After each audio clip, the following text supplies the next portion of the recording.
Support comes from the Missouri Forest Products Association, saluting Earth Day on April 22nd with an ongoing commitment to help offset carbon emissions with sustainable harvesting of Missouri forests.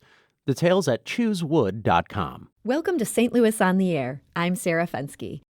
Darlene Green was appointed the city's comptroller in 1995. 2 years later, she won election to hold the job. And for the 22 years that followed, she's been an island of stability in a city hall that's seen plenty of turnover. And as the city's chief fiscal officer, she's responsible for getting the bills paid and ensuring the city's long-term financial health. But Green isn't just a number cruncher. Lately, she's taken bold stands on a number of key city issues. That includes signing on to the campaign to close the city's workhouse and criticizing Mayor Lyda Krewson on public safety issues. She's also become an outspoken critic of the plan to privatize St. Louis Lambert International Airport. Joining me in studio to talk about it is Comptroller Darlene Green. Darlene, welcome to the show. I am so glad to be here. Do you have a question or comment for the city's comptroller? Give us a call at 314-382-8255. That's 382-TALK. Or you can send us a tweet at STL On Air or email us at talk@stlpublicradio.org. So, Comptroller Green, let's talk about airport privatization. You've taken a very strong stance on this, but just to clarify your precise position at this point, are you against privatization without a public vote? Or are you against privatization, period? Well, you can say both.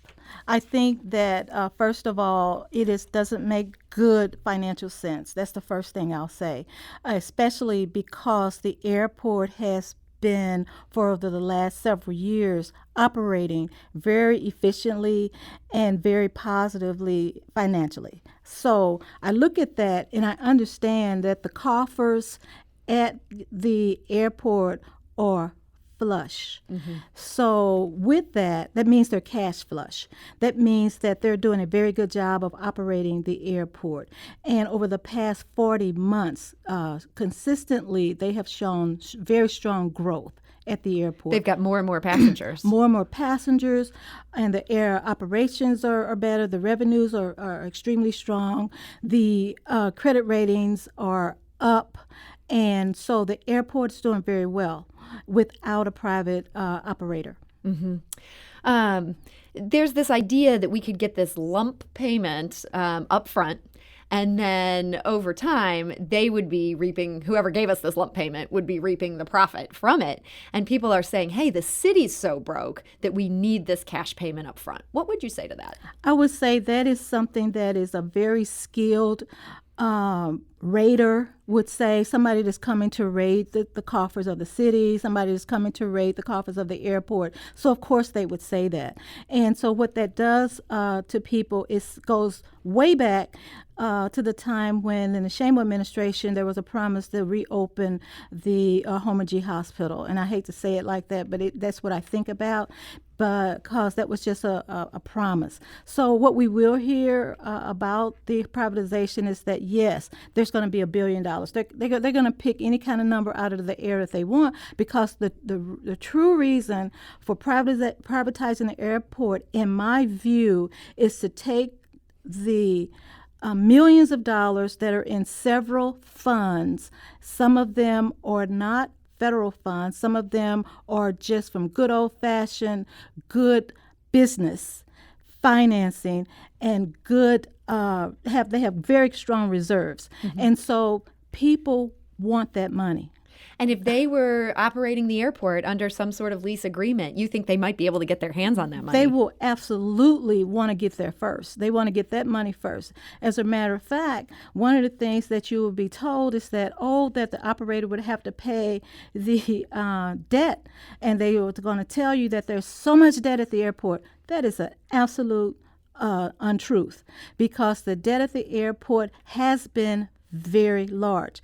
But in the last few years, it has come down tremendously, and it is going to be going down even further. That is the prediction. It's predicted to go down even further in the next 2 to 3 years. And of course, the numbers will show that. And the people who are looking at or vying for the airport, they're going to be wanting to pay that lowest amount that they can in order so that they could benefit financially from the cash that's at the airport. They know this is an attractive proposition. They know that it's very attractive. And of course, you have the former mayor, which I hate to get into this, but that is who put the application in, who knows very well, what is at stake here and what is at the airport. He understands that's a very plum of an asset that we have here in the St. Louis region. So you're referring to Mayor Francis Slay. He basically set this deal up in his final months, put in this application to the FAA that you mentioned there. And now he's working as a lobbyist for Ferrovia, which may well vie to be a part of this project. You worked with Mayor Francis Slay for quite a few years. Were you surprised that he would do something like this on the way out the door right before becoming a lobbyist? I was caught by surprise like everyone else, and I was shocked that he would not go through a formal process through the Board of Estimate and Apportionment. Instead, he went behind us using the City Council's office, saying that was a way to do it, and also using an outsider to pay for it. And so that outsider, of course, also stands to benefit, which is the Rex, who everyone knows. Rex Sinkfield. Exactly. So that's unfortunate that we had that to happen, and then within a few short days, the next mayor rubber stamped it. Yeah. So Mayor Lyda Krewson came into office after this deal that Francis Slay had set up, and she did not derail it. She's kind of doubled down. Absolutely. So let's talk about this question of a vote of the public on this airport deal. When Mayor Slay put in the application to the FAA, he had intimated that this would go to a vote of the public. And now that seems to have changed. Mayor Krewson's administration no longer wants to do it that way. You wrote in February, quote, "It is arrogance for elected officials to place themselves as the ultimate authorities and strip the public of its right to vote when the offices they hold are owed to the public trust. Our obligation as elected officials is to the people who elected us, not to any outside special interest." And that was calling for a public vote on this. Now, Mayor Krewson's top deputy, Linda Martinez, was on this show last week. She said Mayor Krewson is not comfortable being the sole arbiter of whether a deal should go through. And she said that's what a charter amendment that the people would vote on would do. She said, Darlene just made a very funny face that I apologize for laughing so hard. She said that the other option, letting the Board of Aldermen vote, is the best way for the people's voice to be heard. Darlene Green, what would you say to that? It is arrogance for elected officials to not allow the people to vote on this very precious asset of the city. So in essence, I'm repeating and restating my comments earlier. Lyda Krewson, President Reed, or any elected official that would not allow the public to vote or against the public vote, they're then for special interests. That's what I believe. And so I just really believe that we have to see now, it's been months. We have to see now, and we have to understand that Linda Martinez's comments mean that the mayor does not want a public vote and that they will fight hard against a public vote. That's what we have to know for sure. That's the truth. Mm-hmm. Now, you've suggested, you mentioned Louis Reed, the president of the Board of Aldermen. You've said that he and the mayor are playing games with airport contracts and deals that you're trying to get done at the Board of Estimate and Apportionment that must sign off on contracts, and that they seem to be stalling on some of these sort of necessary things that have to go through that board. What do you think they're up to with that? Both the mayor and President Reed are tampering with the city finances, and it is very clear.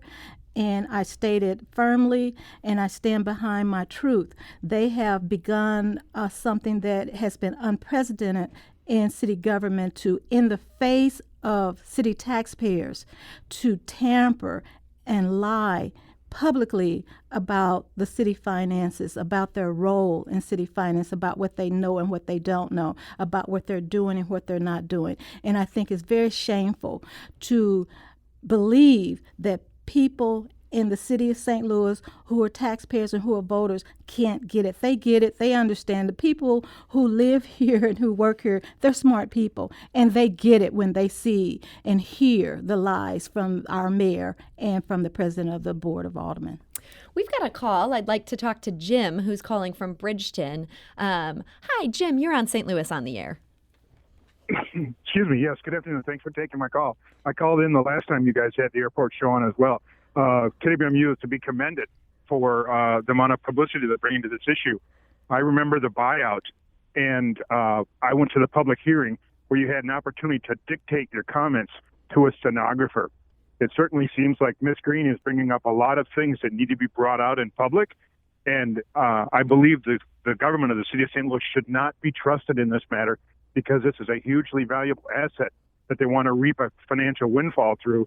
And if people are worried about how it could turn out, just look at Denver and the situation they had with their terminal.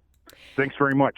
Jim, thank you so much for that call. Darlene Green, the situation in Denver, they had leased out just one terminal to a private company. It's actually part of Ferrovial, where Mayor Francis Slay is now a lobbyist. And this deal ended up going catastrophically awry. Does that give you pause? It does, and it should get everyone pause because, it's straight up about economics. When you go private, a private vendor or a private person that is going to be there to run the airport, they're going to look at the bottom line. And they're going to look at the bottom line for profit, not for anything that has to do with customer travel friendliness or any of those kinds of things. The bottom line is profit, which means that those who they believe should not hold jobs anymore, or if they believe they're going to cut, they're going to streamline it, and they're going to strip that airport. So that's unfortunate that those kinds of things, that people who are working there, they have to think about that now. Over 700 employees have to think about, their future and their jobs with what the mayor and Louis Reed are holding over their heads. We've got time for just one more question before our break here. Overall, it sounds like you think the airport is doing really well, even though you're critical of some other city leadership. Why do you think the airport has been able to do as well as it has? Well, the gentleman brought up the buyout, and that was back in the 90s when we were looking at the airport expanding with the new runway. That has happened, and then we had some terminals to be redone since. So let me get to it. We are doing better because when we built that runway, it was built at 45% of the cost of running an airport. That was successful, and now we're reaping the benefits of growth. That's Comptroller Darlene Green. We need to take a quick break. We'll be back shortly to continue this conversation. This is St. Louis on the Air on St. Louis Public Radio, 90.7 KWMU. Support comes from the Missouri Forest Products Association, saluting Earth Day on April 22nd with an ongoing commitment to help offset carbon emissions with sustainable harvesting of Missouri forests. Details at choosewood.com. Welcome back. We'll return to our conversation with Comptroller Darlene Green in just a moment. But first, here are some of the stories our St. Louis Public Radio newsroom is following today. The St. Louis County Charter Commission is hosting a series of community meetings on potential changes to the county charter. That includes having nonpartisan elections, an elected county auditor, and an appointed county assessor. Also, St. Louis County's prescription drug monitoring program seeks to prevent opioid abuse in Missouri. But the latest report shows little change in opioid dispensing habits in 2018. In fact, doctors dispensed more prescriptions per 1,000 people, and the average length of an opioid prescription in the state rose to 17 days. And St. Louis Alderwoman Tamika Hubbard has proposed a board bill that would renew a development deal allowing Paul McKee to construct an urgent care on the former Pruitt-Igoe site. This comes after the city has attempted to sever ties with the developer. McKee failed to meet key deadlines required by the city. Hubbard's new bill would give McKee until December to acquire funding and until 2021 to complete the project. That would be a 2-year extension on the original deal. Join St. Louis Public Radio this afternoon for local and regional news and throughout the day on our website at stlpublicradio.org. And now we're going back to our conversation with Comptroller Darlene Green. Just a word that we're continuing to cover airport privatization as an important issue here at St. Louis on the Air. We've invited all the members of the Board of Estimate and Apportionment who will have to vote on any deal that goes through to join us on the show. The Board of Aldermen President Louis Reed is actually booked to join us on October 1st. We're still working with Mayor Lyda Cruzan to find a date. And as we return to our conversation with Darlene Green, if you have a question or comment, you can give us a call at 314-382-8255. That's 382-TALK. Or you can send us a tweet at STL On Air or email us at talk@stlpublicradio.org. We've got a number of callers waiting here that I'd like to take here in a minute. But first, Comptroller Green, when you were having this argument with the mayor and with Lewis Reed earlier this year about them holding up a bond refinancing, and you had accused them of doing it in order to help push through this privatization, you got maybe the best support you could have hoped for. Southwest Airlines and American Airlines weighed in and wrote a letter supporting your position. Now, is that something where you'd been working behind the scenes to try to get this letter written? It certainly had the desired effect. I was not working behind the scenes, but that just clearly showed you that both the mayor and the president of the board were lying. The airlines are, at the airport, they're a business. The airport is a business. And the structure of the refinance, that was part of a 5-year business agreement between the airlines and the airport. So that was already in a written agreement. If we had not gone through with the deal, we would have been, not taking care of the deal that we were in with the airport or with the airline. So you had both the Southwest Airlines as well as American Airlines step up because there was $29 million that they stood to gain in reduction of the cost that they're paying. They knew a lot was at stake here. It was a lot at stake. And what the mayors did was to set up a scenario where there was an alternative structure that was not a good business decision or a business structure. And so she tried to make lay people believe that there was an interest rate difference and all of that. And that was just another one of her shenanigans. And I was just appalled because that is in the face of the public trust, and I was just appalled, and I could not help but say so. The president of the board was incorrect when he said he had no knowledge of it, and in fact, he had voted for it as an airport commissioner, and so had the mayor previously when she held the position as an alderman. They both had voted in agreement of it. Then all of a sudden, they had no knowledge, and they needed a lot of information. Well, that's a ruse that they put forth in order to try to get away with. Once again, I'll say it, tampering with the city's financing, and that's a shame. And the airlines rode to the rescue there on that one. Oh, yes, they did. Let's go to the phone lines. We've got a call from Art in St. Louis. Hi, Art. You're on St. Louis on the Air. Yes, I listened to the president of the NAACP, Adolphus Pruitt, who thinks that having some airport privatization might be of value to African Americans in St. Louis, and I don't think all the information has been brought forth yet. In Atlanta, with some limited privatization, has provided some terrific entrepreneurial opportunities over the past 12 to 15 years and has assisted some of the folks become business people who thrive to be that for a long time. So I think we should wait until we have all the information in before we castigate the opportunity for some limited privatization. And that doesn't mean selling it. It means leasing, because many of the downtown business buildings, big ones, are leased for long-term lease. So there's nothing wrong with that kind of business deal. Art, thank you so much for your call. I appreciate that.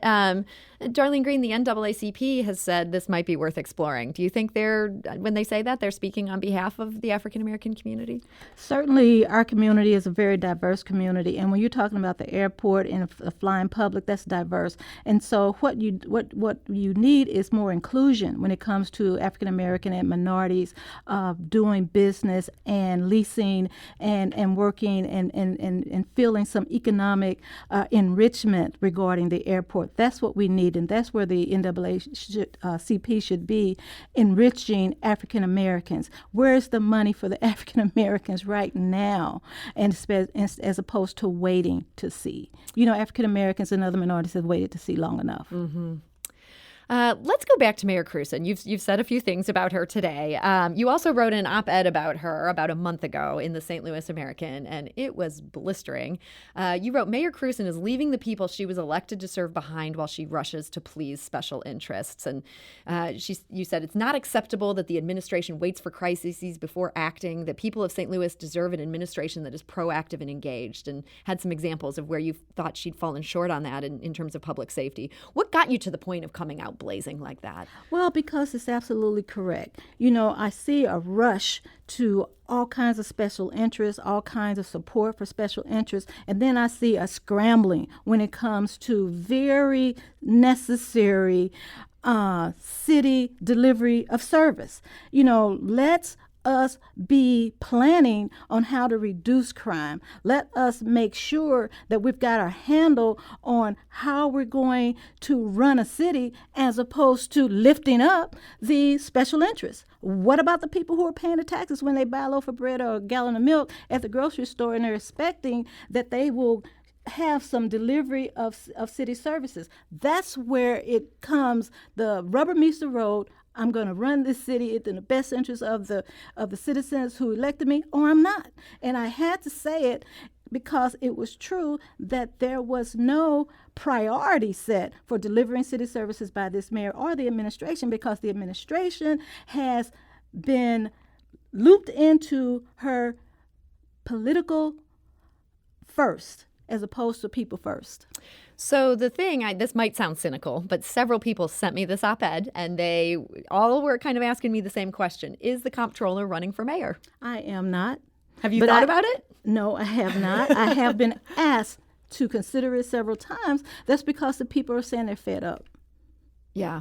And so I can understand people who have not only, been very choosy about staying in the city of St. Louis. They're urban, they want to be here, and they know that St. Louis is a better city than the mayor is treating it and working.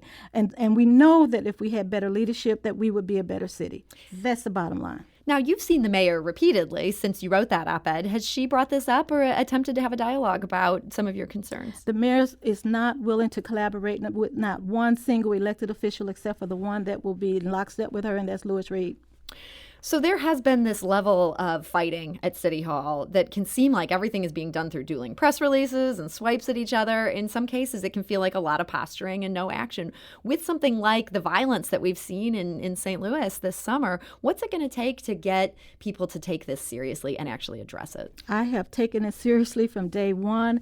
I was very fortunate that yesterday that the mayor and the president of the board, as well as myself, voted to increase the amount that we would support the crime prevention program, Career Violence, with an additional $1.5 million. I called for it. I'm glad there was support for that. I would like to see more collaboration but between the mayor, the president of the board, and myself to cure this violence, to cut this violence, to eradicate this gun violence in the street, and to make our neighborhoods safer. We gotta do it. I've been begging the mayor. I sent her a letter that actually op-ed was a plea to her. If you read it, the last comment, it says, Mayor, we need collaboration. We do need you. I'm begging you. Let us collaborate to make this city safer, as opposed to the priority that she has chosen, which is politics. So unfortunately, we are out of time today. And I got to say, there are so many other things that I want to talk to you about. I know it has been close to 5-6 years since we've had you here at St. Louis on the Air. Comptroller Darlene Green, can we lure you to come back and talk to us more? Well, thank you so much for joining us today. You're very welcome. This is St. Louis on the Air on St. Louis Public Radio, 90.7 KWMU.